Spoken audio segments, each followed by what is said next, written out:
I'm Scott Koegler. I'm at the 2010 VCF conference. I'm here with Chris Petersen of IMS.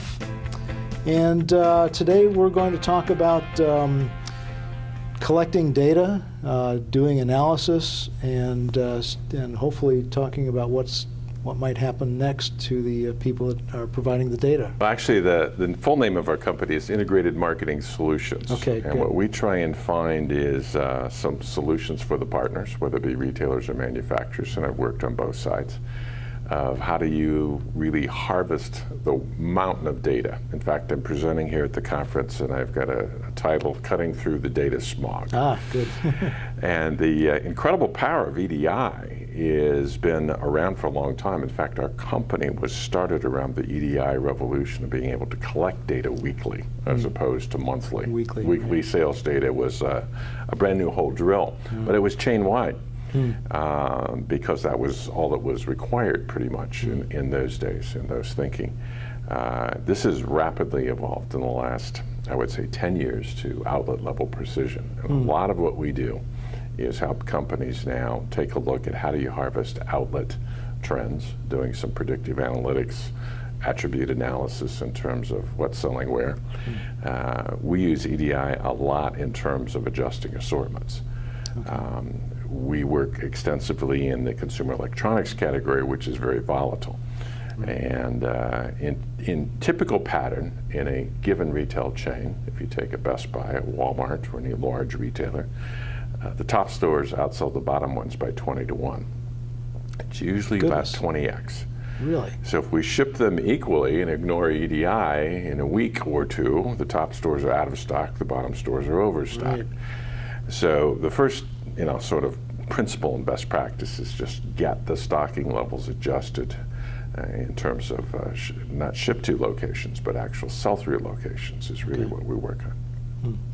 And how do you actually collect that? Are you looking at point-of-sale data, or are you looking at shipping data, or? No, we look at sell-through. We look at the 852. So we find that the shipments is an artifact of how the retail chain is distributing. If it's Walmart, it's a pretty good distribution setup. You really need the sell-through data, precision. Okay.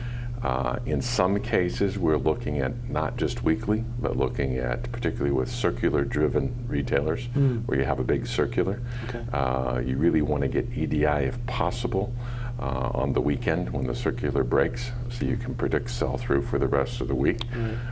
Because out-of-stocks happen during the week, and you're still losing sales. So the low-hanging fruit is really the first step of optimizing EDI in terms of the stocking patterns and preventing out-of-stocks, overstocks. The new technology is really going to allow, and it's already happening, SKU rationalization in terms of which SKUs should go where. Okay.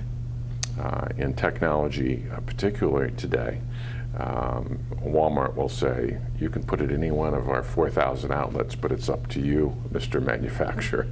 Where do you think we should have this product? Oh, is that right? Okay. And we'll measure you on that.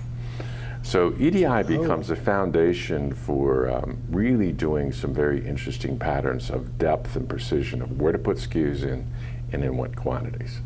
So forecasting has kind of changed from I'm going to predict how much to ship you to where are we going to sell through by location and what does the open to buy replenishment need to look like.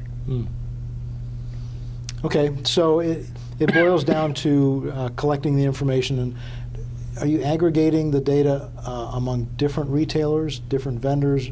Not obviously it needs to be anonymized properly so that you're not giving away who's doing what, but are you looking at those kind of trends across organizations as well? Well, the actual, what I find interesting in the new pattern is there's an emerging partnership between retailers and vendors through the CPFR process. Collaborative Planning, Forecasting, Replenishment, CPFR.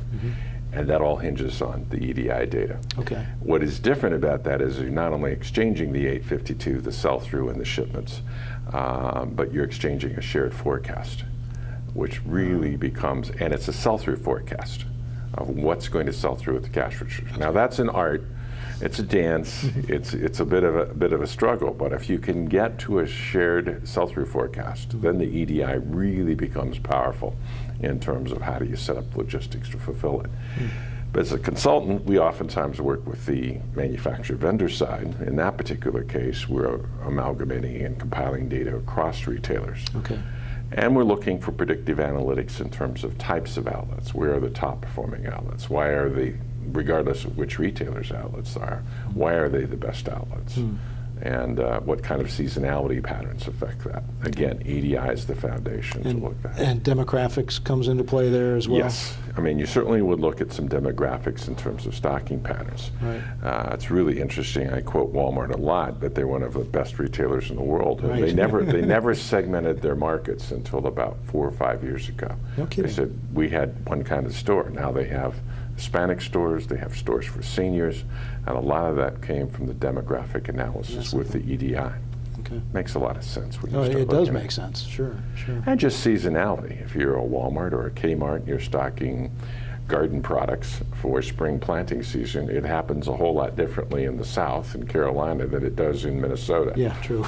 Or Nebraska, where I'm from. Okay. So where do you see, if you're to look another, I know you're saying that sometimes predictions out in the future are tough, particularly in consumer electronics, but what do you see in the next 2 years in terms of where the analytics are going to lead? You talked a little bit about location-based kinds of technologies. I mean, well, the social media thing is here to stay. Okay. I mean, what has really switched on is the power to the consumer of where they want to consume content, Right. where they decide to shop, where they decide to purchase. I mean, if you look at the emerging trends, I think you can see a lot with location-based marketing. Right. Mobile couponing on the mobile phones, localized attribute analysis of where the customers tend to prefer to shop. I think if you look at what's happening even on Twitter, you're seeing a lot of listening posts in terms of consumer trends. If you can marry that data up with some of the actual sell-through on CDI and location basis, then I think you have a new rich data stream.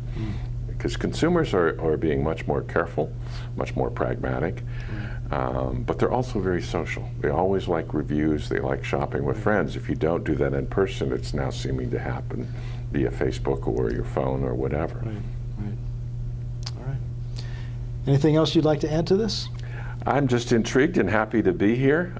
Data is sometimes seen as, you know, the devil in the details or a dirty business. Right. It's still a gold mine, and it's a very rich source of where the retailing is still going to go in the future. I agree. All right. Well, thank you so much. Thank you, Scott. I appreciate it. Appreciate the opportunity.